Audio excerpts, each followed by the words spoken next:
ہوا لہو ما فی السماوات، اسی کے لیے ہے جو کچھ آسمانوں اور جو کچھ زمین میں ہے اور جو کچھ ان دونوں کے بیچ میں ہے اور جو کچھ مٹی کے نیچے ہے، سب اسی کی ملکیت ہے اور سب اس کے علم میں ہے۔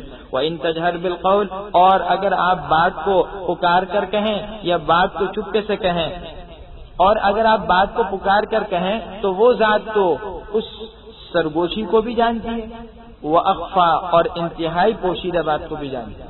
اللہ کے سامنے بلند آواز سے بولنے کی ضرورت نہیں ہے، تم چپکے سے اللہ کو یاد کرو، پکارو تو اللہ پھر بھی جواب دیں گے اور اللہ تمہاری ضرورتوں کو پورا کریں گے۔ اللہ، وہ اللہ ہے جس کے سوا کوئی معبود نہیں اور اسی کے لیے ہیں اچھے نام اور عمدہ نام۔ وَهَلْ أَتَاكَ حَدِيثُ مُوسَىٰ، موسیٰ علیہ السلام کا واقعہ شروع ہو رہا ہے۔ عجیب ایک انداز ہے، مخاطب کو بسا اوقات جب کسی دلکش چیز کی طرف مائل کرنا ہوتا ہے تو اس کا ایک انداز یہ بھی ہوتا ہے کہ اس چیز کے بارے میں پوچھا جاتا ہے تو اللہ خود اپنے نبی کو ایک طرح سے اس واقعے کی رغبت دلا رہے ہیں، جستجو پیدا کر رہے ہیں، ایک کشش پیدا کی جا رہی ہے۔ اور کیا آپ کے پاس حضرت موسیٰ کا واقعہ پہنچا؟ حضرت موسیٰ کے حال کی خبر آپ کو پہنچی؟ اب آگے وہ نقشہ کھینچا جا رہا ہے۔ قرآن کریم میں جیسا میں نے عرض کیا، اس واقعے کو بالکل اس ترتیب سے بیان نہیں کہ جو ان کی حیات میں پیش آئے، اس کی وجہ کہ قرآن کی نظر ان جزیات پر نہیں ہوتی۔ قرآن جو بنیادی اس قصے کا موضوع ہوتا ہے اور مقصد ہوتا ہے، قرآن یہ چاہتا ہے کہ اس کے وہ جو اہم پوائنٹس ہیں اور وہ جو اہم پہلو ہیں وہ انسان کے سامنے رہے اور انسان ان سے نصیحت حاصل کرے۔ چنانچہ اب یہ واقعہ جو سب سے پہلے ذکر کیا جا رہا ہے یہ اس وقت کا واقعہ ہے جب موسیٰ علیہ السلام جو ہے مدین سے واپس آ رہے تھے، نبی بن چکے تھے، مدین سے واپس آ رہے تھے، تو اس وقت کا واقعہ ہے۔ اہلیہ ساتھ تھیں، شعیب علیہ السلام کی بیٹی سے نکاح ہوا تھا، وہ ساتھ تھیں، رات اندھیری تھی اور رات اور اندھیرا اور پھر سردی، یہ ساری صورتحال تھی۔ دور سے آگ نظر آئی، سمجھے آگ ہے، اب آگ لینے جا رہے ہیں۔ اللہ کی دین دیکھیے، علماء نے فرمایا کہ حقیقی بات یہی ہے کہ اللہ کے وہی محروم ہوتا ہے جو اپنی قسمت کو سنوارنا چاہتا ہی نہیں ہے، ورنہ اللہ کی رحمت کے بہانے تو اتنے ہیں کہ اللہ تو بندے کی ذرا سی محنت پر اس کو نوازتے ہیں، بندہ ذرا آگے بڑھے تو اللہ کا فضل اس سے زیادہ ہوتا ہے۔ فرمایا اس کی مثال یہ کہ دیکھو خدا کی دین کا موسیٰ سے پوچھئے احوال کہ آگ لینے کو جائیں اور پیغمبری مل جائے۔ حضرت موسیٰ آگ لینے جا رہے ہیں اپنی دنیا کی ایک ضرورت پوری کرنے، ان کے خواب و خیال میں بھی نہیں تھا۔ اللہ نے بجائے اس دنیاوی چیز کے دینے کے انہیں نبوت دی جو سب سے بڑی دین اور دنیا کی سب سے بڑی نعمت اور سرفرازی ہے، اور وہ ہم کلامی کا شرف دیا جو نبی کریم صلی اللہ علیہ وسلم کے علاوہ دنیا کی کسی مخلوق کو، کسی انسان کو یہ اعزاز حاصل نہیں۔ اذ رأى نارا، جب انہوں نے آگ دیکھی بس اپنے گھر والوں سے کہا کہ تم یہاں ٹھہرو، میں نے آگ دیکھی ہے، شاید میں تمہارے لیے اس میں سے کوئی انگاری لے آؤں یا آگ کا راستہ ہی معلوم کر لوں۔ فلما اتاہا، جب وہ یہاں پہنچے تو پکارا گیا، آواز آئی، اے موسیٰ۔ وہ آگ تھوڑی تھی اصل میں، وہ تو اللہ کی کوئی تجلی تھی خاص، اللہ کی تجلی کا ایک ذرہ ظاہر ہوا تو وہ سمجھے آگے اس کی روشنی دیکھ کر اب آواز آ رہی ہے اللہ کی، انی انا ربک، میں تمہارا رب ہوں، بس تم اپنی جوتیاں اتار دو، بے شک تم پاکیزہ میدان یعنی طویٰ میں ہو۔ وادی طویٰ موسیٰ علیہ السلام ہے، کسی بڑے کے سامنے حاضری ہوتی ہے تو اس کے ادب کا تقاضے بھی ہے کہ جوتے اتارے جائیں۔ موسیٰ علیہ السلام سے فرمایا گیا اور فرمایا میں اللہ۔ علماء نے کہا وہ آواز جو تھی وہ کسی خاص جگہ سے نہیں آ رہی تھی، محسوس ایسا ہو رہا تھا جیسے اس درخت کے پاس سے آ رہی جو وہاں ایک درخت تھا، لیکن اس آواز کی کوئی صفت نہیں تھی، ہر طرف سے آ رہی تھی کیونکہ وہ اللہ کی آواز ہے۔ اور اللہ کی آواز کے بارے میں جس طرح اللہ کی ذات کے بارے میں یہ نہیں کہہ سکتے کہ اللہ فلانی جگہ پر ہے، یہ فلانی جہت میں ہے، فلانی طرف میں، فلانی سمت میں، تو اللہ کی آواز بھی نہیں کہہ سکتے کہ فلانی طرف سے آ رہی، وہ ہر طرف سے آواز آ رہی تھی۔ وَأَنَا اخْتَرْتُكَ، اور میں نے تم کو چن لیا، بس تم غور سے سنو اس وحی کو جو تم پر نازل کی جا رہی ہے۔ وہ وحی اللہ نے نازل فرمائی، اننی انا اللہ، بے شک میں اللہ ہوں، میرے سوا کوئی معبود نہیں، بس تم میری عبادت کرو اور نماز کو میری یاد کے لیے پڑھا کرو۔ پتہ چلا یہ نماز اللہ کی ایک نعمت ہے کہ اس نماز کا سب سے بڑا فائدہ کیا ہوتا ہے کہ ہم دن بھر کے دھندوں میں مدہوش ہو کر جو اللہ سے غافل ہو جاتے ہیں، اس نماز کی وجہ سے اللہ کے ساتھ ایک تعلق دوبارہ قائم ہو جاتا ہے اور وہ غفلت کے پردے چھڑ جاتے ہیں۔ ان الساعۃ آتیۃ، بے شک قیامت آنے والی ہے، میں چاہتا ہوں کہ اس کے وقت کو پوشیدہ رکھوں تاکہ ہر انسان کو اس کی کوشش کا بدلہ مل جائے۔ فلا یصدنک عنہا، آپ کو اس سے وہ شخص نہ روکے جو کہ اس پر ایمان نہیں لاتا اور اپنی خواہشات کی پیروی کرتا ہے کہ کہیں آپ بھی ہلاک نہ ہو جائیں۔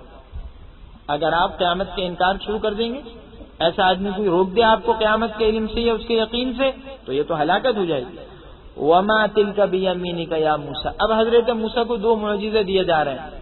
پہلے پوچھا گیا اے موسیٰ تمہارے دائیں ہاتھ میں کیا چیز ہے؟ کیا اللہ کو علم نہیں تھا؟ اللہ کو تو معلوم تھا، لیکن یہ ایک انداز ہوتا ہے بات کرنے کا. چنانچہ موسیٰ علیہ السلام کو اس طریقے سے متوجہ کیا گیا کہ ذرا بتاؤ تو صحیح کیا ہے. مقصد یہ تھا کہ اس پر ذرا غور کرو. ابھی اس سے ایک عجیب و غریب جو ہے نمونہ ظاہر ہونے والا ہے، ایک واقعہ ظاہر ہونے والا ہے. قال کہنے لگے یہ عصائے میری لاٹھی ہے، اتوکل علیہا میں اس پر سہارے لگاتا ہوں اور اس سے اپنی بکریوں کے لیے پتے جھاڑتا ہوں اور اس میں میرے اور بھی شغل اور فائدے ہیں. دیکھیے جب کسی سے محبت ہوتی ہے تو اس کی ایک مثال یہ ہے کہ آدمی چاہتا ہے اپنے معشوق سے زیادہ محبت کرے. تو اللہ والوں نے فرمایا، مفسرین کہتے ہیں اس کی ایک مثال یہ ہے، اللہ نے تو اتنا پوچھا تھا نا کہ تمہارے ہاتھ میں کیا ہے، بتا دیا لاٹھی ہے، لیکن صرف یہ نہیں بتایا، آگے بھی بیان کرنا شروع کر دیا فائدہ. تکیہ بھی لگاتا ہوں، اس سے سہارا لگاتا ہوں، ٹیک لگاتا ہوں اور پتے بھی جھاڑتا ہوں اور بہت کچھ کا. بات کو طول دے رہے ہیں کیونکہ انہیں اپنے محبوب حقیقی کی ہم کلامی نصیب ہو رہی. قال القها یا موسیٰ فرمایا موسیٰ اس کو ڈال دو، زمین پر پھینکو تو دیکھو. فالقا چنانچہ اس کو انہوں نے ڈالا، فاذا ہی تو وہ اچانک ایک دوڑتا ہوا سانپ بن گیا. قال اللہ نے فرمایا اس کو پکڑ لو اور دیکھو ڈرو مت، ہم اس کو دوبارہ اس کی پہلی حالت پر لے آئیں گے. ایک طبیعی خوف انسان کو ہوتا، نبی بشر ہے، اس لیے اچانک ایک صورتحال پیش آئی، ڈر ہوا. وضمم یدک یہ دوسرا معجزہ ہے، اور آپ اپنا ہاتھ اپنی بغل سے لگائیے، وہ نکلے گا بغیر کسی عیب کے سفید چمکتا ہوا. یعنی ہاتھ بغل میں لگاتے پھر واپس لاتے، اس کو ید بیضا کہا جاتا ہے. ان کے دوسرے معجزہ کو ہاتھ ایسے چمکتا تھا کہ سورج کی روشنی مان پڑ جائے، اور عیب نہیں تھا کوئی برس کا دھبا ہو یا کوئی اور بیماری کا داغ ہو. لنوریہ کا یہ ہم نے یہ چیزیں کیوں دی تاکہ ہم آپ کو اپنی بعض عظیم نشانیاں دکھائیں. اذهب اب تم جاؤ فرعون کی طرف کہ وہ سرکش ہوا. یہ 2 معجزے لے کر جاؤ اور اس مقصد کے لیے جاؤ کہ اس کو تبلیغ کرو. قال حضرت موسیٰ نے عرض کیا اے میرے پروردگار میرا سینہ میرے لیے کھول دے اور میرے معاملے کو میرے لیے آسان کر دے. سینہ کھول دیجئے، کیونکہ پتہ تھا دعوت کے کام میں مشکلات تو آتی ہیں، لعن طعن سننا پڑتا ہے. تو ایسا نہ ہو خامخواہ سینے میں تنگ دلی پیدا ہو جائے تو چھوٹی بات پر غصہ آنے لگے، گھٹن ہو جائے، غصہ ہو جائے سینے میں. بڑی بات کو ہضم کرنا بھی آسان ہو جائے اور معاملہ آسان ہو جائے تاکہ اس راستے میں جتنی پیچیدگیاں ہیں وہ سب کے سب حل ہو جائیں.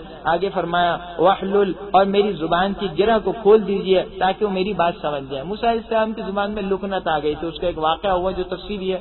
مختصر یہ کہ موسیٰ علیہ السلام جب فرعون کے دربار میں پل رہے تھے تو ایک مرتبہ غصے میں آ کر فرعون کی داڑھی پکڑ لی.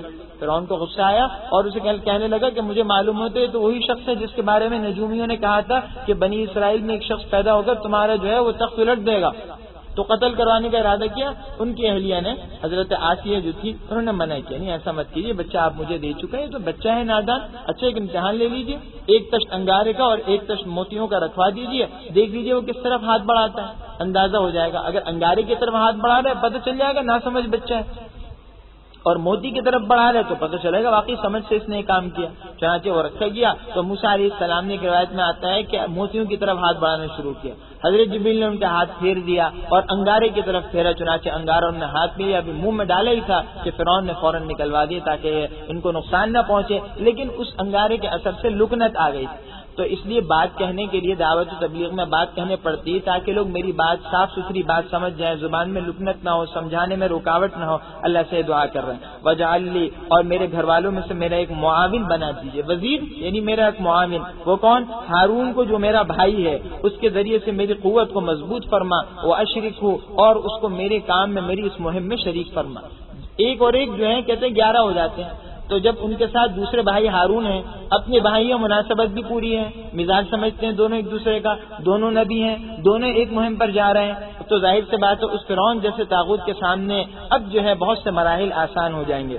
آگے کہتے ہیں کہ کئی نسبح کہتا ہے کہ ہم آپ کی بہت زیادہ پاکی بیان کریں اور آپ کا کثرت سے یاد کریں، بے شک آپ ہمارے حالت کو اچھی طرح دیکھ رہے ہیں. اس مہم میں بھی کہہ رہے ہیں کہ ہم آپ کے ذکر سے غافل نہیں ہوں گے. قال اللہ نے فرمایا اے موسیٰ تمہاری دعا قبول ہو گئی، تمہیں تمہاری مراد دے دی گئی. وَلَقَدْ مَنَنَّا عَلَيْكَ اور ہم نے تم پر ایک اور مرتبہ بھی احسان کیا تھا جب ہم نے تمہاری والدہ کو یہ حکم دیا تھا، یہ الہام کیا تھا، ان کے دل میں یہ بات ڈالی جاتی ہے ما یوحا جو تمہیں ابھی بتائی جا رہی ہے. وہ کیا ہے؟ ان اقذفیہ فی التابوت. فرعون نے یہ فیصلہ کر دیا تھا کہ ہر بنی اسرائیل کے لڑکے کو قتل کر دیا جائے. تاکہ ایسا شخص پیدا ہی نہ ہونے پائے جو میری تخت کو سلطنت کو نقصان پہنچائے۔ اب یہ موسیٰ علیہ السلام پیدا ہو گئے، والدہ کو بڑی فکر تھی، اللہ نے الہام کیا اس کو صندوق میں ڈال دو، صندوق کو دریا میں ڈال دو، دریا پہنچ جائے گا فرعون کے پاس اور ہم اس دشمن کے ہاں جو ہے تمہیں پالیں گے۔ انقذ فیہ فی التابوت، کہ اس کو جو ہے صندوق میں رکھ دو اس بچے کو، پھر اس صندوق کو دریا میں ڈال دو، فلیلقہ الیم، پھر دریا اسے ڈال دے گا ایک کنارے پر، جس کو پھر اس کو یعنی اس صندوق کو میرا اور اس کا دشمن جو ہے وہ اٹھا لے گا۔ اللہ کی ذات ہے، دشمن سے بھی پلوا دیتی ہے۔ وَأَلْقَيْتُ عَلَيْكَ، اور اے موسیٰ میں نے تم پر اپنی طرف سے محبت ڈال دی، اور اس لیے کہ تم میرے سامنے پرورش پاؤ۔ حضرت موسیٰ کے بارے میں اللہ نے یہ فرمایا کہ ان پر خصوصی محبت اللہ نے ڈال دی، یعنی اللہ کے خصوصی محبوب بندے تھے اور اللہ کی محبت کا مظہر تھے۔ اِذْ تَمْشِي أُخْتُكَ، جب تمہاری بہن، ایک اور واقعے کی طرف متوجہ کیا، وہ واقعی کیا ہوا؟ ٹھیک ہے جی، فرعون نے قتل کا ارادہ کر لیا، حضرت آسیہ نے منع کر دیا کہ فرعون کی ہمشیرہ تھی اور مسلمان تھی وہ۔ خیر، اب فرعون نے دربار میں پالنا شروع کیا، ارادہ کیا، لیکن اب وہ جتنی دایا آئے دودھ پلانے والی، کسی کا وہ منہ ہی نہ لگا، کسی کا جو ہے وہ دودھ جو ہے قبول ہی نہ کرے، موسیٰ علیہ السلام منہ ہی نہیں لگاتے تھے، اب کیا کریں؟ چنانچہ ان کی بہن گئی موسیٰ علیہ السلام کی والدہ نے بھیجا وہاں کیا ہو رہا ہے۔ بہن نے جب دیکھا تو کہا کہ میں تمہیں ایک عورت کا پتہ بتاتی ہوں جس کا دودھ یہ پی لیں گے، ظاہر نہیں کیا کہ وہ کون ہے۔ چنانچہ موسیٰ علیہ السلام کی والدہ لائی گئی، ان کا دودھ جب پلایا گیا تو انہوں نے فوراً پی لیا، تو یہ اللہ کی طرف سے غیبی انتظام تھا۔ فرعون نے کہا ٹھیک ہے تم کیا کرو، ان کی پرورش کرو، تم ان کو دودھ پلاؤ۔ اس تمشی اختک، جب تمہاری بہن جا رہی تھی، فتقول، اور وہ کہنے لگی کہ کیا تم کو پتہ بتاؤں، فرعون سے کہنے لگی، فرعون کے اس کے درباریوں سے کہ کیا میں تم لوگوں کو پتہ بتاؤں ایسے شخص کا جو اس کو پالے؟ فرجعناک الی امک، تو ہم نے اس طریقے سے تمہیں تمہاری والدہ کی طرف لوٹا دیا تاکہ کئی تقر عینھا، اس کی آنکھیں ٹھنڈی ہو جائیں اور وہ غمگین نہ ہو۔ وقتلت نفسا، اور تم نے ایک انسان کو مار ڈالا تھا تو ہم نے تم کو غم سے مخلصی دی اور ہم نے تم کو طرح طرح کی آزمائش میں مبتلا کیا۔ ایک تو یہ کہ وہاں دودھ نہیں پی رہے تھے، اللہ کی طرف سے انتظام ہو گئے، دوبارہ والدہ کی کفالت میں آ گئے تو والدہ بھی راحت میں ہو گئی، اور الٹا فائدہ ہے کہ اجرت بھی ملنے لگی۔ اس میں مفسرین نے ایک بات کہی لطیفے کے طور پر کہ ہر انسان کو چاہیے کہ اللہ نے جس کو جو صنعت و حرفت سکھائی ہے اس کو چاہیے کہ وہ اس صنعت و حرفت میں دین کی نیت کر لیا کرے۔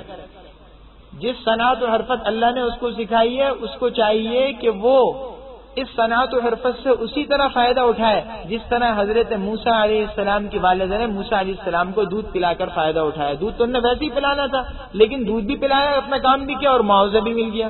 تو اسی طرح جو آدمی جس دنیا کے فن میں ہو اگر وہ کام کر رہا ہے تو نیت اچھی کرے کہ میرے اس فن سے دین کو فائدہ ہوگا، دینداروں کو فائدہ ہوگا، تو جو محنت کا پھل ہے یعنی دنیا میں نفع وہ تو ملے گا لیکن اس کے ساتھ ساتھ دین کی خدمت کا بھی نفع کا جو ہے وہ فائدہ اس کو مل جائے گا ثواب کی صورت میں۔ بعض صورت اللہ نے ان کو اس بات کے ذریعے سے متنبہ کیا۔ آگے اللہ نے جو ہے فرماتے ہیں ایک اور یہ کہ وہ قبطی کو قتل کر دیا تھا، قبطی جو ہے اس کو قتل کر دیا تھا، یعنی فرعون کے قوم کے ایک آدمی کو، دو آدمی جھگڑ رہے تھے جس کا ذکر جو ہے تفصیل کے ساتھ جو ہے سورہ قصص میں ہے۔ اب موسیٰ علیہ السلام جوان تھے اس وقت میں، تو بنی اسرائیل کے شخص کو جو ہے وہ بچانے کے لیے اس کو مارا فرعونی کو، تو نتیجہ یہ ہوا کہ وہ مر گیا۔ اب جب وہ مر گیا تو فرعون نے تو پکڑ کے لیے آدمی بھجوا دیے، موسیٰ علیہ السلام پھر وہاں سے بھاگ گئے۔ اللہ فرماتے تو ہم نے تم کو غم سے نجات دے دی اور تمہیں طرح طرح کی آزمائش میں مبتلا کیا۔ فلبثت سنین، پھر تم کئی سال اہل مدین میں ٹھہرے رہے۔ مدین میں رہے شعیب علیہ السلام کیا 10 سال اجرت کی مزدوری کی، ان کے یہاں بکریوں کو چرایا کرتے تھے، اور 10 سال کے بعد جا کر پھر نکاح ہوا ہے ان کے صاحبزادی سے، اور پھر جو موسیٰ علیہ السلام مدین سے۔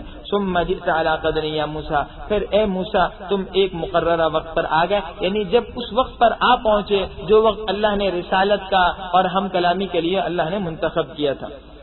واصطنعتک لنفسی، اور دیکھو میں نے تم کو اپنے لیے چن لیا۔ اللہ کے کچھ بندے ایسے ہوتے ہیں، کچھ بندے تو ایسے ہوتے ہیں جو دنیا کے لیے اللہ پیدا کرتے ہیں، اور کچھ ایسے ہوتے ہیں جو دنیا کے لیے پیدا نہیں کرتے لیکن وہ اللہ کی طرف محنت کرتے ہیں، اللہ ان کو نوازتے ہیں، اور کچھ ایسے ہوتے ہیں جن کو اللہ نے چن لیا ہوتا، یعنی ان کا پہلے ہی سے انتخاب کر لیا ہوتا ہے، یہ انبیاء کرام علیہ السلام اور وہ اللہ کے مقربین بندے ہیں۔ ان لوگوں کی خصوصیت کیا ہوتی ہے کہ وہ اللہ کے چنے ہوئے ہوتے ہیں۔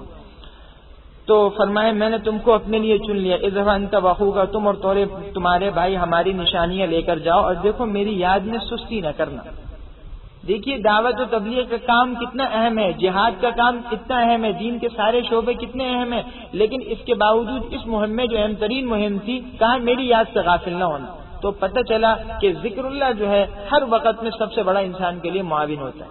انسان جتنا اللہ کی طرف متوجہ ہوگا اس کام میں نتیجہ اچھا آئے گا اور اللہ کی مدد آئے گی، اور جتنی اللہ سے غفلت ہوگی تو اس خیر کے کام میں بھی جلدی نتیجہ آنے کی توقع نہیں ہوگی۔ اذهبا تم دونوں جاؤ فرعون کی طرف، بے شک وہ سرکش ہو رہا ہے، فقولا له قولا لینا، اور دیکھو اس سے نرم بات کرنا، شاید وہ نصیحت حاصل کرے یا ڈر جائے۔ اللہ کو تو پتا تھا فرعون کافر ہو کر مرے گا، لیکن سمجھانا تھا دعوت کا انداز قیامت تک کے انسانوں کو، ہر مسلمان کو، کہ دعوت دینی ہے کسی کو تو نرم انداز میں دو۔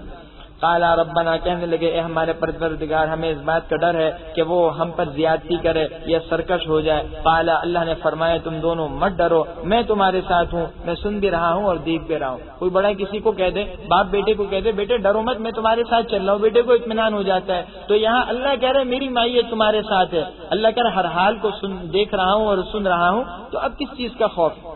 فَأْتِيَاهُ، تو تم دونوں اس کے پاس جاؤ اور جا کر اس کو کہو کہ ہم تمہارے رب کے بھیجے ہوئے ہیں، رسول ہیں، بس تم ہمارے ساتھ بنی اسرائیل کو جانے کی اجازت دے دو۔ بنی اسرائیل کو تم نے غلام بنایا ہوا، یہ طریقہ غلط ہے، ہمارے ساتھ بھیج دو بنی اسرائیل کو۔ وَلَا تُعَذِّبْهُمْ، اور دیکھو انہیں عذاب مت دینا، ہم تمہارے پاس تمہارے رب کی طرف سے واضح نشانی لے کر آئے ہیں، اور سلامتی ہے اس پر جس نے ہدایت کے راستے کی پیروی کی۔ اِنَّا قَدْ أُوحِيَ إِلَيْنَا، بے شک ہم پر یہ وحی آئی ہے کہ جو جھٹلائے اور منہ پھیر لے اس پر عذاب ہے، یعنی اس کے لیے عذاب تیار ہے۔ قال، فرعون کہنے لگا اے موسیٰ تم دونوں کا رب کون ہے؟ قال، حضرت موسیٰ کہہ رہے ہیں ہمارا رب وہ ہے جس نے ہر چیز کو اس کی شکل و صورت دی، پھر اس کو راہ دکھائی، ہر انسان کو صورت دی۔ ہدایت تو ملتی ہے اللہ کے نیک بندوں کو، یہاں ہدایت کا مطلب عام ہے، یعنی ہر جاندار کے اندر بھی اللہ نے یہ سمجھ بوجھ رکھ دی کہ کم سے کم وہ دنیاوی منافع کو اور اپنی دنیاوی ضروریات کو پورے کرنے کا ڈھنگ خود جانتا ہے۔ بچہ پیدا ہوا، اب بچے کو اللہ نے خود دل میں ڈالا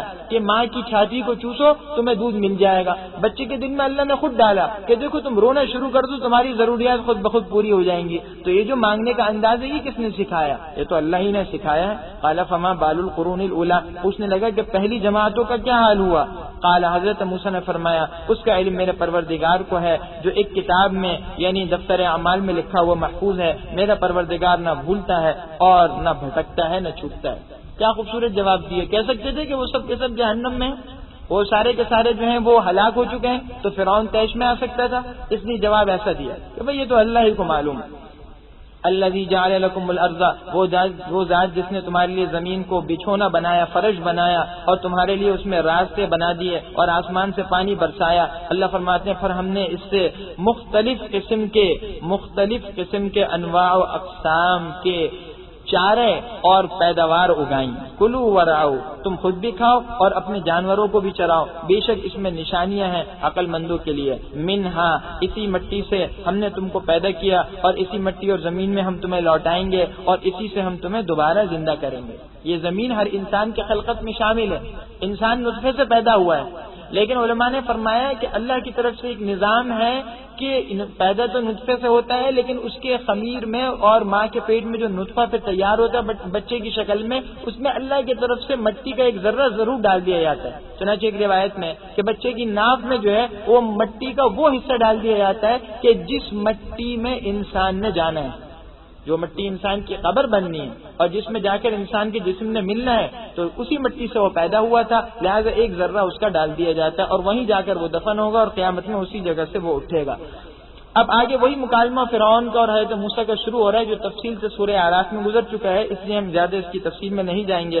اللہ فرماتے ہیں وَلَقَدْ أَرَيْنَاهُ، اور ہم نے اس فرعون کو اپنی ساری نشانیاں دکھلائی تھی، مگر وہ جھٹلانے پر اور انکار پر مصر رہا، جھٹلاتا رہا، انکار کرتا رہا۔ قال، کہنے لگا اے موسیٰ کیا تم ہمارے پاس اس لیے آئے ہو کہ اپنے جادو کے زور سے ہمیں ہمارے ملک سے نکال دو؟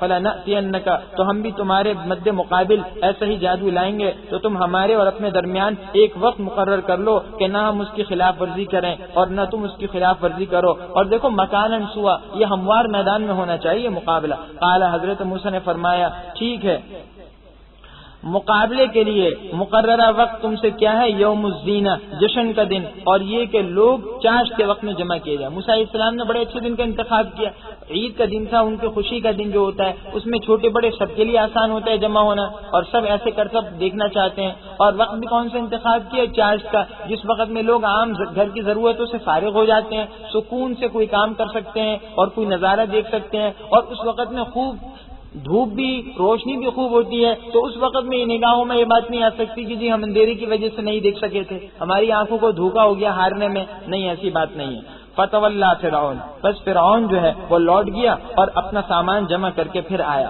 قال لهم موسیٰ، حضرت موسیٰ نے کہا ان جادوگروں سے جن کو بلایا تھا، بعض روایت میں 60,000 جادوگر تھے.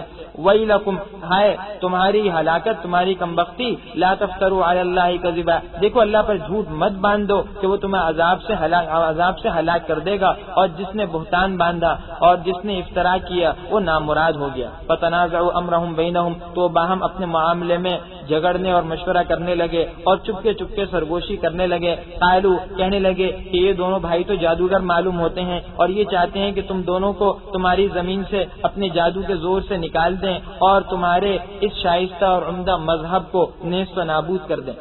فاجمعوا کیدکم، اب مشورہ یہ کر رہے ہیں جادوگر آپس میں، تو تم سب کے سب جو ہیں اپنا سامان جادو کا اکٹھے کر لو، پھر قطار باندھ کر آؤ، اور آج جو کامیاب ہوا، آج جو غالب رہا وہی کامیاب ہوگا. جو آج غالب ہو گیا وہی حقیقی کامیاب ہے. قالو، اب جب آ گئے مقابلے کے لیے، قالو جادوگر کہہ رہے ہیں اے موسیٰ، کیا تم اپنا سامان پہلے ڈالتے ہو، اپنی چیزیں پہلے ڈالتے ہو، ورنہ پھر جو ہے ہم جو ہے سب سے پہلے اپنا سامان ڈالیں.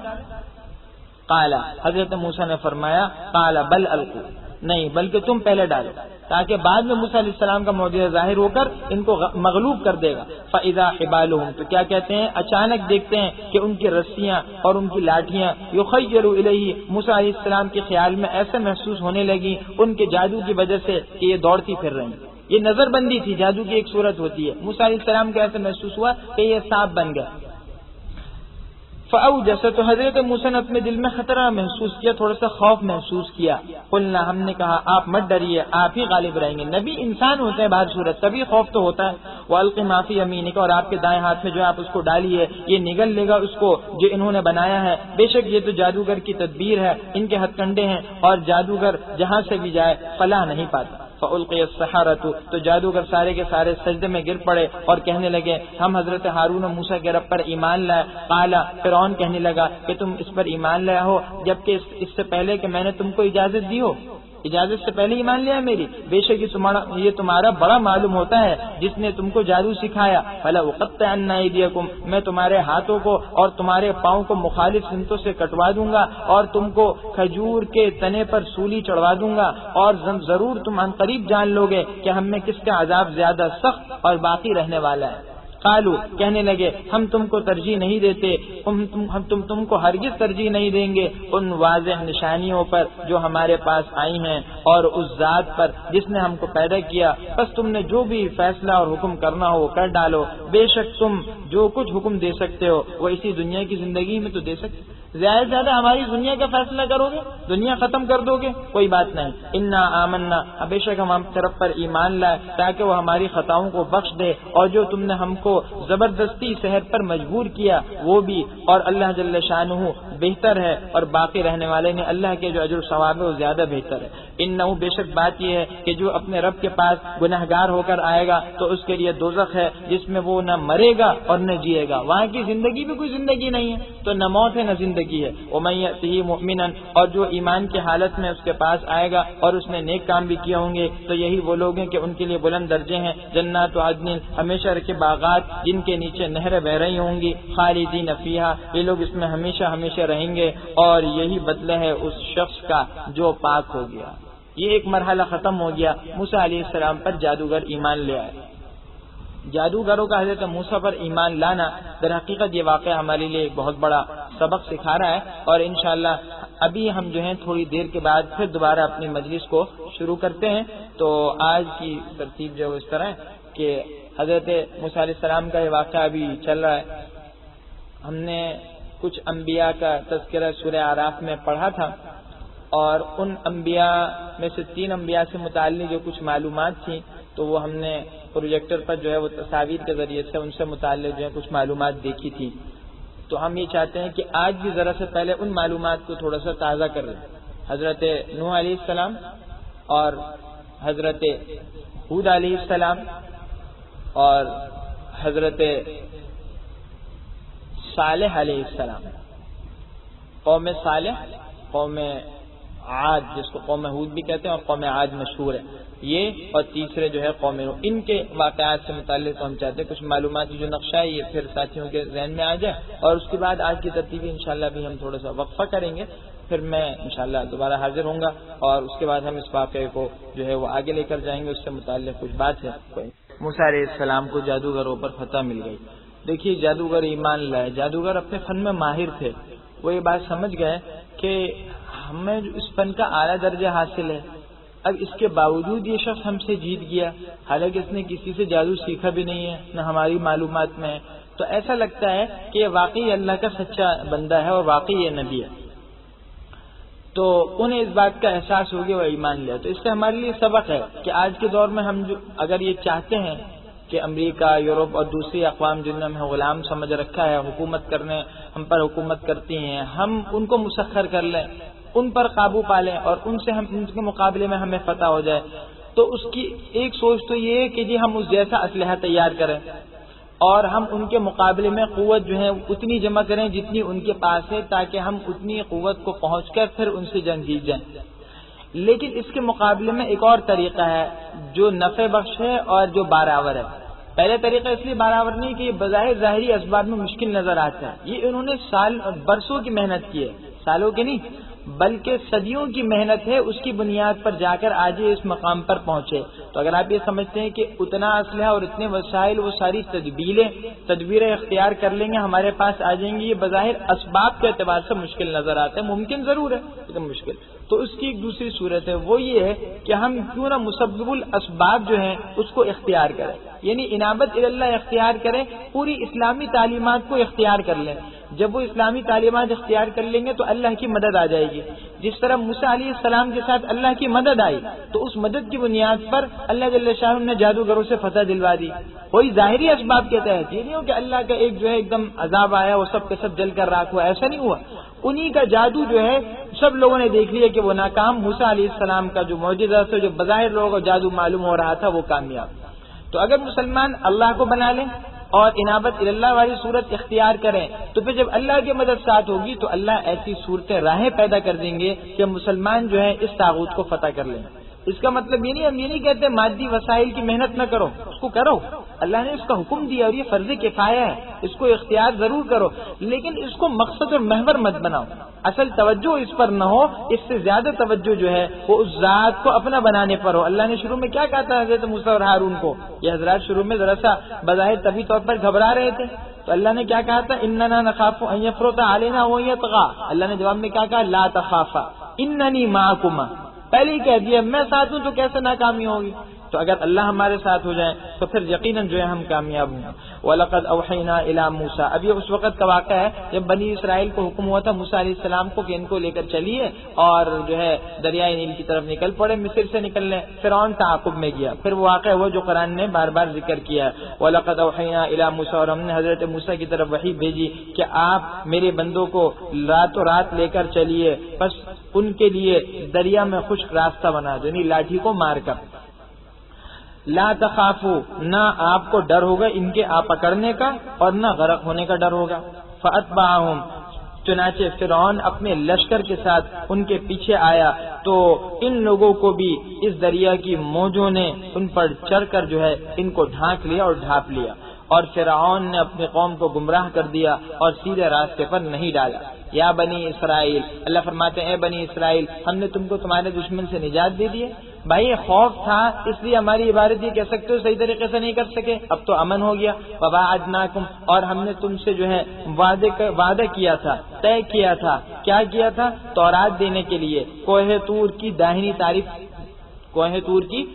سمت جو ہے وہ تمہارے لیے مقرر کی تھی کہ جو اس جگہ پر آ جانا تو پھر کیا ہو جائے گا؟ موسیٰ علیہ السلام کو کہا کہ ان لوگوں کو لے کر آ جائیے گا، اللہ کی ہم کلامی کی آواز بھی آ جائے گی ان کو اور وہی بھی مل جائے گی۔ چنانچہ موسیٰ علیہ السلام لے کر چلے۔ وَنَزَّلْنَا عَلَيْكُمُ الْمَنَّ، اور ہم نے تم پر من و سلوہ اتارا، کھاؤ ہماری وہ پاکیزہ چیزیں جو ہم نے تم کو دی، اور اس میں سرکشی مت کرنا، حد سے مت نکلنا، ورنہ تم پر میرا غضب اتر آئے گا، اور جس پر میرا غضب نازل ہو جائے تو پھر وہ ہلاک ہو گیا۔ وَإِنِّي لَغَفَّارٌ لِمَن تَابَ، اور میں بے شک خوب بخشنے والا ہوں اس کو جو توبہ کرے اور نیک ایمان لا کر نیک کام کرے اور پھر راہ راست پر چل پڑے، یعنی ہدایت کے راستے پر چل پڑے۔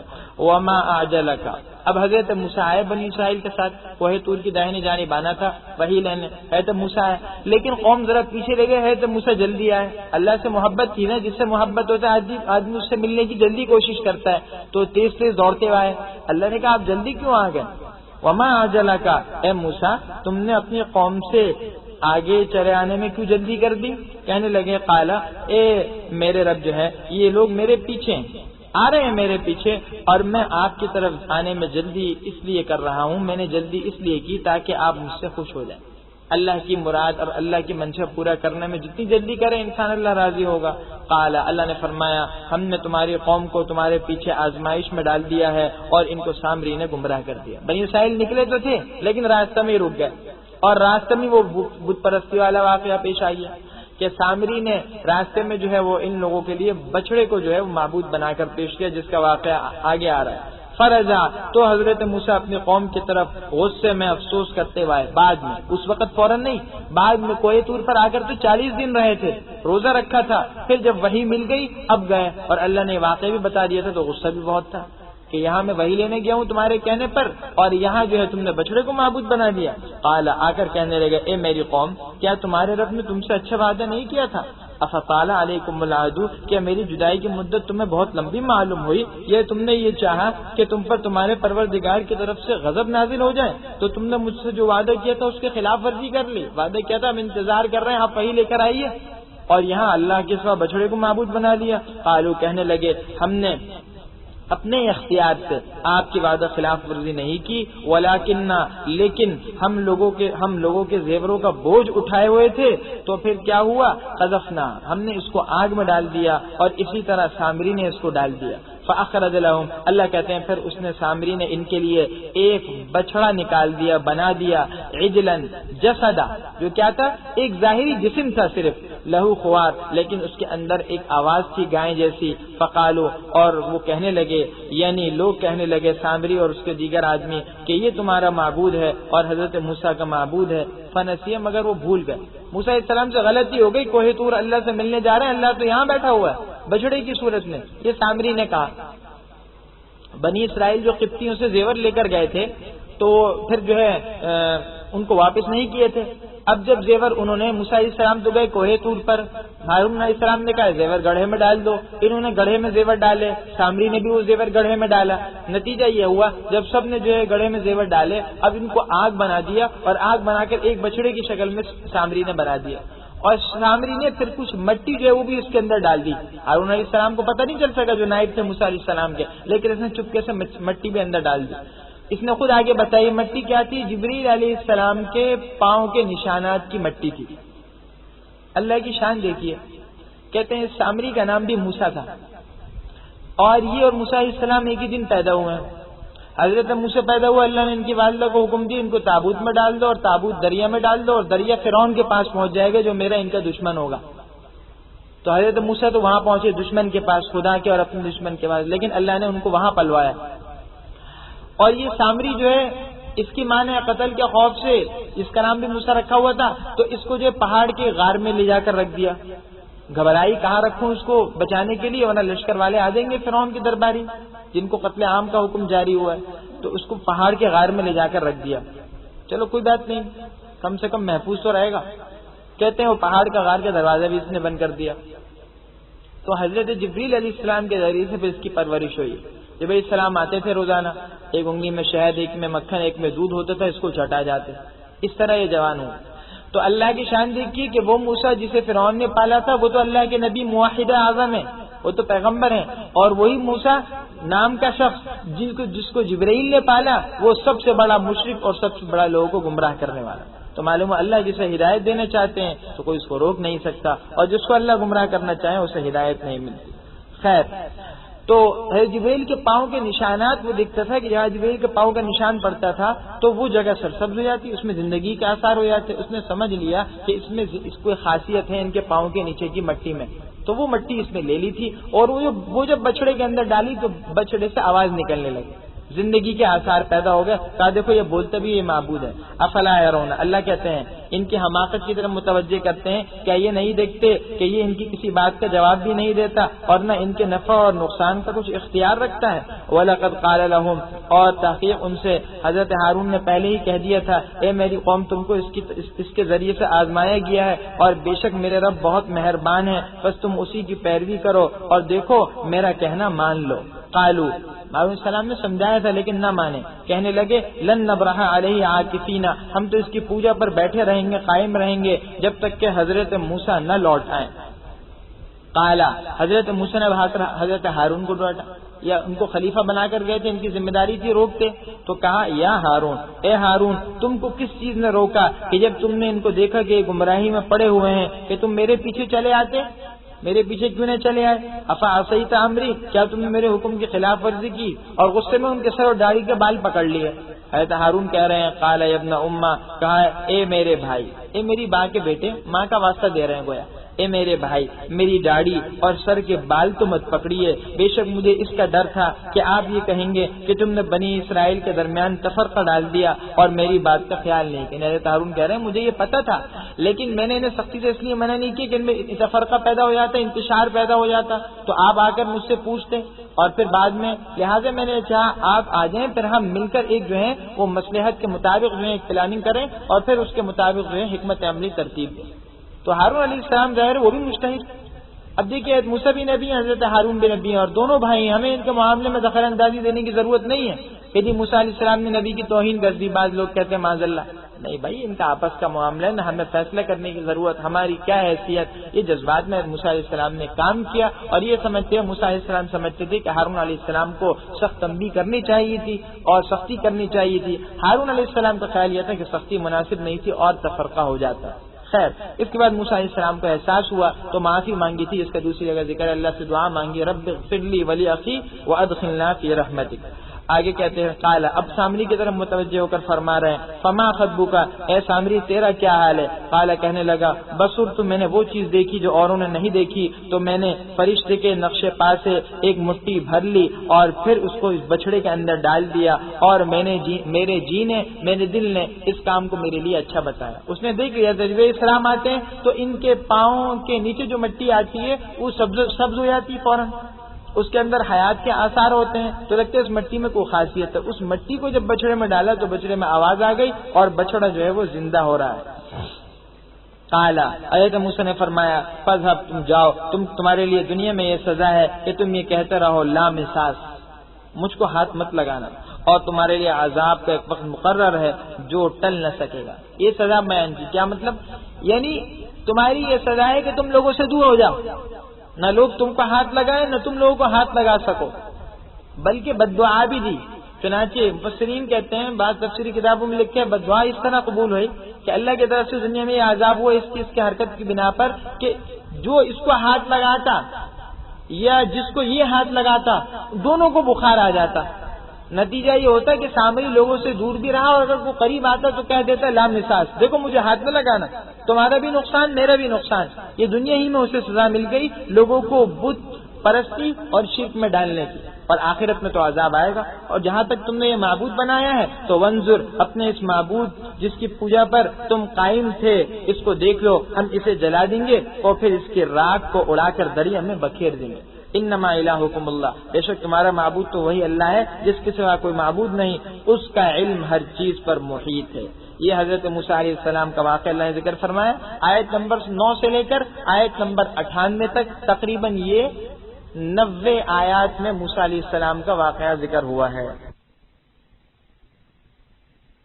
کو اپنے پاس سے نصیحت والی کتاب عطا فرمائی ہے. من اعرض عنہ، جو اس سے بے رخی برتے گا تو قیامت کے دن گناہ کا بوجھ اٹھائے گا، وہ اس میں ہمیشہ ہمیشہ رہیں گے اس گناہ کی سزا میں، عذاب میں، اور یہ قیامت کے دن ان کے لیے بہت برا بوجھ ہوگا. قیامت کے دن کا نقشہ کھینچا جا رہا ہے اور گناہ گاروں کے حال بیان کیا جا رہا ہے. یوم، جس دن سور کو پھونکا جائے گا اور ہم مجرموں کو، گناہ گاروں کو اٹھائیں گے اس دن نیل گوں آنکھوں والے، یعنی اس حال میں کہ ان کی آنکھیں نیلی ہوں گی، بد منظر ہوں گے، کراہت ہوگی. یتخافتون بینہم، چپکے سے آپس میں ایک دوسرے سے بات کرتے ہوں گے. ان لبثتم الا عشرا، کہ صرف تم 10 دن رہے. نحن عالم، اللہ کہتے ہیں ہم خوب جانتے ہیں ان باتوں کو جو اس وقت وہاں کہہ رہے ہوں گے، اور اس وقت بھی کہ جبکہ ان میں سب سے اچھی راہ والا یعنی ہوش مند یہ کہے گا کہ نہیں، تم تو صرف ایک ہی روز ٹھہرے. 10 دن میں ایک دن، دنیا کی پوری زندگی انہیں صرف ایک دن محسوس ہوگی. وَيَسْأَلُونَكَ، اور یہ آپ سے پوچھتے ہیں پہاڑوں کے بارے میں، تو آپ فرما دیجئے آپ کا رب ان کو اڑا کر بکھیر دے گا اور اس زمین کو ہموار چٹیل میدان بنا کر چھوڑ دے گا. لا تری فیہا، جس میں نہ آپ کوئی کجی دیکھیں گے اور نہ آپ اس کے اندر ٹیلا دیکھیں گے، یعنی زمین میں اونچ نیچ بھی نہیں ہوگی، کوئی ٹیلا نہیں ہوگا. قیامت کے دن یہی دنیا کی زمین چٹیل میدان بن جائے گی. میدان حشر یہی دنیا کی زمین ہے.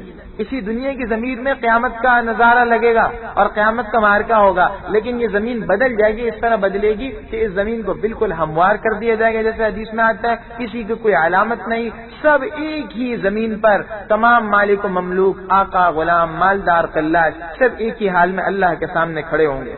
آگے کیا فرماتے ہیں کہ یوم اذن یتبعون الداعی، اس روز لوگ ایک پکارنے والے کے پیچھے چلیں گے اور اس کی پیروی سے ذرا بھی انحراف نہیں کر سکیں گے. اور رحمان جو اللہ کی ذات ہے اس کے سامنے آوازیں پست ہو جائیں گی تو تم ہلکی آواز کے سوا کچھ نہ سنو گے. کسی کے اندر زور سے بولنے کا حوصلہ بھی نہیں ہوگا خوف کی وجہ سے. یوم اذن، جس دن سفارش کسی کے کچھ کام نہیں آئے گی مگر وہ شخص جس کو رحمان اجازت دے اور اس کی بات کو پسند بھی فرمائے. یعلم ما بین ایدیہم، اللہ جانتا ہے جو کچھ ان کے آگے اور جو کچھ ان کے پیچھے ہے، اور وہ اس کے علم پر احاطہ نہیں کر سکتے. اللہ ان کے تمام احوال سے بخوبی واقف ہے. وعنت الوجوہ، اور اس زندہ قائم رہنے والی ذات کے سامنے سارے منہ نیچے ہو جائیں گے، جھک پڑیں گے، اور تحقیق برباد ہو گیا وہ جس نے ظلم کا بوجھ اٹھایا. جو ظلم لے کر آئے گا قیامت میں وہ تو حقیقی نام مراد ہے. وَمَن يَعْمَلْ مِنَ الصَّالِحَاتِ، اور جو نیک کام کرے اور وہ مؤمن بھی ہوگا تو اس کو نہ ظلم کا خوف ہوگا اور نہ نقصان کا. کوئی ظلم و نقصان نہیں ہوگا، ذرہ برابر نیکی کا بھی پورا اجر ملے گا. وَكَذَلِكَ أَنزَلْنَاهُ، فرماتے ہم نے اس کو اسی طرح کا قرآن عربی زبان میں نازل کیا ہے، اور ہم نے اس میں طرح طرح کے ڈرانے کی صورتیں، ڈرانے کے انداز رکھے ہیں تاکہ یہ ڈر جائیں یا یہ قرآن ان کے لیے نصیحت پیدا کر دے. فتعال اللہ، تو جو اللہ سچا بادشاہ ہے وہ بلند و برتر اور عالی قدر ہے. اور آپ اس قرآن کے بارے میں جبکہ آپ تک ابھی وحی پورا نہ ہوئی ہو اس سے پہلے پڑھنے میں جلدی نہ کیا کیجیے. اس قرآن کی جو وحی نازل ہو رہی ہے، وحی نازل ہوتے وقت جلدی نہ پڑھیے بلکہ اطمینان سے سنیے. حدیث میں آتا ہے کہ حضور صلی اللہ علیہ وسلم پر جب حضرت جبرائیل وحی لے کر آتے تو اللہ کے نبی ایک طرف تو وحی کو سنتے بھی تھے اور ساتھ میں پڑھتے بھی رہتے تھے. آپ کو یہ ڈر ہوتا تھا کہیں میں بھول نہ جاؤں، تو اللہ نے آپ کو متنبع فرمایا، جیسے کہ سورہ قیامہ میں بھی ہے لا تحرک بہ لسانک لتعجل بہ ان علینا جمعہ وقرآن. ہم یاد کروائیں گے، آپ جلدی نہ پڑھیے، آپ تو صرف وحی کو سنیے، یاد کرانا ہمارے ذمہ ہے. وقل رب زدنی علما، اور یہ دعا کیا کیجیے کہ اے پروردگار مجھے اور زیادہ علم دے. علم ایسی چیز ہے کہ نبی کو بھی حکم دیا جا رہا ہے اس کی زیادتی مانگیے. معلوم ہوا علم جو ہے وہ سراپا خیر ہے. وَلَقَدْ عَهِدْنَا، حضرت آدم کا واقعہ ذکر کیا. میں نے بتایا حضرت آدم اور شیطان کا جو واقعہ ہے قرآن بار بار ذکر کر رہا ہے، انسان کو متوجہ کر رہا ہے تمہارا خاندانی دشمن ہے شیطان، تمہارا نقصان شروع ہی میں کرا دیا تھا اور تمہارے باپ دادا کو جنت سے نکلوا دیا تھا. تو دیکھو اس خاندانی دشمن سے تو کبھی سمجھوتا ہو ہی نہیں سکتا. اور تحقیق ہم نے حضرت آدم سے پہلے عہد لے لیا تھا مگر وہ بھول گئے، اور ہم نے ان میں صبر و ثبات نہ دیکھا، پختگی نہ دیکھی. انسان کے بہر صورت بشر تھے، طرح سے اجتہادی خطا ہوا. وہ عہد یہی لیا تھا کہ دیکھو گندم کا دانہ مت کھانا، لیکن شیطان نے گمراہ کر دیا از راہ بشریت، تو شیطان نے ان کو غلطی میں ڈالا، تو حضرت آدم نے دانا کھا لیا، اللہ کی طرف سے تنبیہ ہوئی، لیکن وہ باہر صورت اللہ کے نبی ہیں اور نبی معصوم ہی ہوتے ہیں۔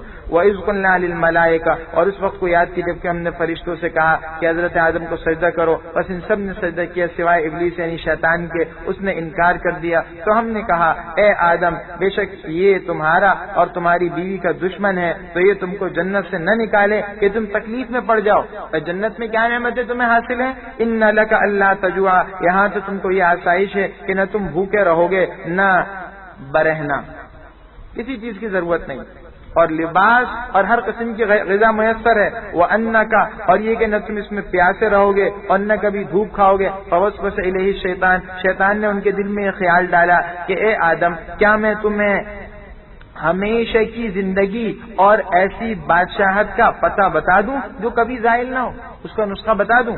چنانچہ وہ نسخہ بتایا کہ تم یہ دانہ کھا لو، گیہوں کا دانہ کھا لو، اس درخت میں سے کھا لو، ہمیشہ ہمیشہ رہو گے۔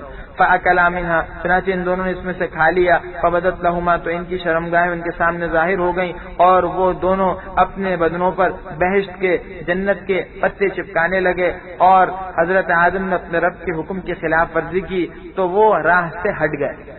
ثم اجتباہ، پھر ان کے پروردگار نے ان کو چن لیا، ان کی توبہ کو قبول فرما لیا اور انہیں سیدھی راہ بتائی۔ قال، اللہ نے فرمایا تم دونوں کے دونوں یہاں سے اتر جاؤ، تم سب کے سب آپس میں ایک دوسرے کے دشمن ہو گئے، یعنی انسان آپس میں، اور انسان اور شیطان تو ہیں ہی دشمن۔ فَإِمَّا يَأْتِيَنَّكُمْ، پس اگر تمہارے پاس میری طرف سے ہدایت آئے تو جس نے اس ہدایت کی پیروی کی نہ وہ گمراہ ہوگا اور نہ تکلیف میں پڑے گا، اور جس نے میرے اس نصیحت سے اعراض کیا، منہ پھیرا، تو اس کے لیے تنگ زندگی ہے اور ہم قیامت کے دن اس کو اندھا اٹھائیں گے۔ قرآن کریم سے اعراض کا نتیجہ یہ کہ قیامت میں عامہ اٹھے گا، اسے جنت کا راستہ پتہ نہیں چل سکے گا، محشر کی ہولناکیوں کو سہتا رہے گا، اور دوسری طرف اللہ تنگ زندگی مسلط کر دیں گے۔ اللہ کے ذکر اور قرآن سے غفلت کا نتیجہ یہ ہوتا ہے کہ زندگی کے اندر بھی ایک گھٹن آ جاتی ہے اور ایک تنگی آ جاتی ہے، انسان ہر وقت ایک کرب میں رہتا ہے، اور جو آدمی اللہ کا ذکر کرتا ہے اس پر بھی مشکلات مصائب تو آتی ہیں، آزمائشیں آتی ہیں دنیا میں، لیکن کیا ہوتا ہے کہ دل کے اعتبار سے مطمئن رہتا ہے، کیونکہ اللہ نے کہہ دیا الا بذکر اللہ تطمئن القلوب۔ تو فرمایا قال ربی، وہ یہ کہے گا قیامت کے دن اے میرے رب آپ نے مجھے نابینا کر کے کیوں اٹھایا جبکہ میں تو دیکھتا اور بھالتا تھا، دنیا کے اندر تو سب کچھ تھا۔ قال، اللہ فرمائیں گے کذالک، اسی طرح تمہارے پاس میری آیات آئی تھی تو تم اس کو بھول گئے، تو آج اسی طرح تم کو بھلا دیا، تم بھول گئے، تم نے ہماری آیات پر توجہ نہیں کی، غفلت برتی، تو آج ہمارا بھی تمہارے ساتھ یہی معاملہ ہے۔ وَكَذَلِكَ نَجْزِي، اور اسی طرح اس شخص کو ہم بدلہ دیتے ہیں جو حد سے تجاوز کر جائے اور اپنی پروردگار کی آیاتوں پر ایمان نہ لائے، اور آخرت کا عذاب بہت سخت اور بہت دیر رہنے والا ہے۔ افلم یہد لہم، کیا یہ بات ان لوگوں کے لیے موجب ہدایت نہیں ہوئی کہ ہم نے ان سے پہلے بہت سے لوگوں کو ہلاک کر دیا ہے جو اپنے گھروں میں چلتے پھرتے تھے، اپنی رہائش گاہوں میں آرام سے چلتے تھے، بے شک اس میں نشانیاں ہیں عقل مندوں کے لیے۔ ولولا کلمۃ، اور اگر وہ بات نہ ہوتی جو آپ کے رب کی طرف سے پہلے طے ہو چکی ہے اور عذاب کا مقررہ وقت نہ ہوتا، لکان لزاما، تو عذاب آ جاتا اور ضرور دنیا ہی کے اندر عذاب جو ہے لازم ہو جاتا۔ اللہ کی طرف سے بات طے ہو چکی ہے، وہ طے ہوئی ہے کہ اللہ ایک مقررہ وقت پر عذاب دیں گے، یہ جتنا مانگے عذاب اپنے ہی وقت پر آئے گا، تو اللہ کہتے ہیں اس لیے وقت پر ہی آئے گا۔ فاصبر علی ما یقولون، تو یہ لوگ جو کچھ باتیں بکتے ہیں آپ اس پر صبر فرمائیے، اور سورج کے نکلنے سے پہلے اور اس کے غروب ہونے سے پہلے اور رات کی گھڑیوں میں اپنے رب کی پاکیزگی بیان کیجیے، اور اسی طرح دن کے دونوں اطراف میں پاکیزگی اللہ کی پاکیزگی بیان کی ہے تاکہ آپ بھی خوش رہیں۔ پانچوں نمازوں کا ذکر فرما دیا، کیا بھائی کہ طلوع شمس سے پہلے فجر کی نماز، اور غروب سے پہلے عصر کی نماز، اور رات کی گھڑیوں میں مغرب اور عشاء کی نماز، اور اطراف النہار اس کے اندر ظہر کی نماز آ گئی۔ تو ساری کی ساری نمازوں کا ذکر فرما دیا کہ اس وقت میں اللہ کی عبادت کیا کرو اور اللہ کی پاکیزگی بیان کرو۔ وَلَا تَمُدَّنَّ عَيْنَيْكَ، اور ہم نے ان لوگوں کو جو طرح طرح کی نعمتیں دی ہیں دنیا کی زندگی میں، آرائش کی چیزیں، زہرۃ الحیات دنیا، یہ کیا ہے؟ دنیا کی زندگی میں آرائش کی چیزیں، یہ دنیا کی رونق ہے جو ہم نے دی ہیں، اس کی طرف آپ نگاہ بھی مت اٹھائیے گا۔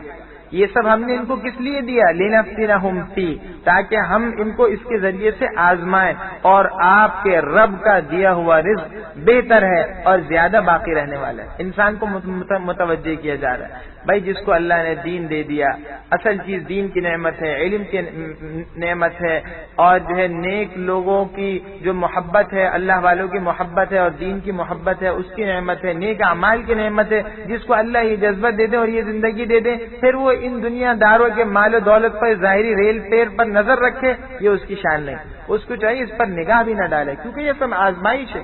یہ بیچارے مصیبت میں، جس طرح کوئی مصیبت زدہ دیکھ کر جو ہے اس کی تمنا نہیں کرتا، تو ان دنیا داروں کی ریل پہ دیکھ کر تمنا نہ کرنا۔ یہ تو ایسا ہے کہ یہ کہے کہ اللہ مجھے بھی یہ مصیبت دے دے۔ مصیبت کیا ہوتی ہے؟ آزمائش ہوتی ہے۔ تو یہ بھی سخت آزمائش میں ایک ایک پیسے کا حساب دینا ہوگا جو کمایا، اور جہاں خرچ کیا اس کا بھی حساب دینا ہوگا۔ آگے فرمایا وَأْمُرْ أَهْلَكَ بِالصَّلَاةِ، اور آپ اپنے گھر والوں کو نماز کا حکم کیجیے، اور اس پر خود بھی پابندی کے ساتھ جمے رہیے، خود بھی اس پر جو ہے جمے رہیے۔ ہم آپ سے رزق کے طلبگار نہیں، ہم آپ کو رزق دیں گے، اور عاقبت یعنی اچھا انجام یہ تو ڈرنے والوں کے لیے۔ اس سے پتہ چلا کہ نماز میں اور رزق میں خاص تعلق ہے۔ اللہ نے کہا نماز پڑھو، پابندی کرو، گھر والوں کو کہو، اور آگے رزق کا ذکر کیا۔ تو جو انسان خوشحالی چاہتا ہے رزق کی، اس کو چاہیے نمازوں کا اہتمام کرے۔ آج غلط فہمی یہ بھی ہے کہ رزق کے حصول کے لیے دوسرے بہت سے ذرائع تو اختیار کرتے ہیں، بلکہ دین کے بہت سارے ذرائع، مثلا کوئی وظیفہ ہے اس کو تو اختیار کر رہے ہیں، اور وہ وظیفہ بتایا جائے تو اس کے لیے ہر طرح کی مشقت برداشت کرنے کو، رات کو اٹھنے کو تیار ہے، لیکن یہ 5 نماز جو سب سے بڑا وظیفہ ہے اور سب سے بڑا فریضہ ہے، اس کی طرف کوئی توجہ نہیں ہے۔ تو حقیقت یہ ہے کہ کوئی بھی وظیفہ پورا کارگر جبھی ہوگا جبکہ اس چیز کو سب سے پہلے اختیار کرو گے، کیونکہ ایک طرف نمازوں کو چھوڑ کر اللہ کی نافرمانی کر رہا ہوں، اللہ کو ناراض کر رہا ہوں، اور پھر وظیفہ پڑھ کے اسی کو خوش کرنے کی کوشش کر رہا ہوں، یہ تو ممکن نہیں ہے۔ وقالو، اور یہ لوگ کہتے ہیں کہ ہمارے پاس ہمارے رب کی طرف سے کوئی نشانی کیوں نہیں آپ لاتے، کیوں نہیں لاتے؟ اولم تأتہم، کیا ان کے پاس پہلے کتابوں کی نشانی نہیں ہے؟ یہ تمام پہلی کتابوں کی تعلیمات اور اس کے اندر جو ہدایات تھیں اور جو خبریں تھیں، یہ سب نشانیاں تو ہیں۔ وَلَوْ أَنَّا أَهْلَكْنَاهُمْ، اور اگر ہم ان کو پیغمبر کے آنے سے پہلے کسی عذاب سے ہلاک کر دیتے تو یہ کیا کہتے؟ وہ یہ کہتے کہ اے ہمارے پروردگار، آپ نے ہماری طرف کوئی پیغمبر کیوں نہیں بھیجا کہ ہم ذلیل اور رسوا ہونے سے پہلے تیرے احکام کی اور آیات کی پیروی کرتے۔ لہذا ہم نے پیغمبر بھی بھیج دی، نبی بھیج دیا، تاکہ اب کوئی عذر باقی نہ رہے۔ قل، آپ فرما دیجئے تم سب کے سب منتظر، ہم سب منتظر ہیں۔ فتربصوا، تو تم بھی منتظر رہو۔ فستعلمون، سو ان قریب تم کو پتہ چل جائے گا کہ سیدھے راستے پر چلنے والے کون ہیں اور جنت کی طرف راہ پانے والے کون ہیں۔ سب عذاب کا انتظار کرو، اللہ کی طرف سے فیصلے کا انتظار کرو، فیصلہ ہو جائے گا اور پتہ چل جائے گا۔